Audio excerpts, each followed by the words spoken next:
All right, here we go. Woo-hoo! I am Karen DiFiore, aka Ranger D. I am the Outdoor Adventure Specialist at Country Day School.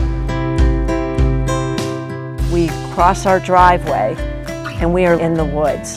This is literally our backyard.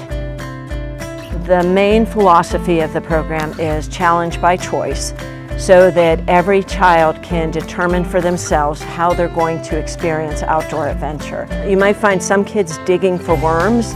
You might find some just sitting talking with their friend in nature. We have repurposed pots and pans so that our more imaginative kids can create. They get to choose how they want to play.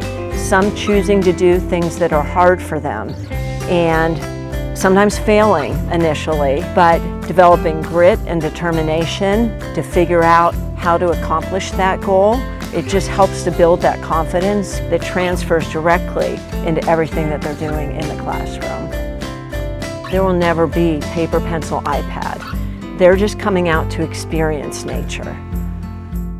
There's no such thing as bad weather, only bad clothing.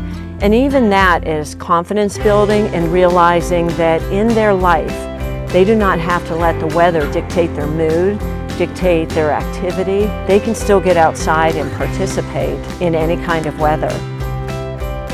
It is so exciting for me to see them get excited about coming out and playing in nature, to see them be creative and just be kids. I'm in my 31st year of teaching, and last year was the best year I've ever had. And I was excited to come back this year because the kids are so excited about the program. It's a gift to the kids to give them that intentional time outside to spend in nature and to see the value of that.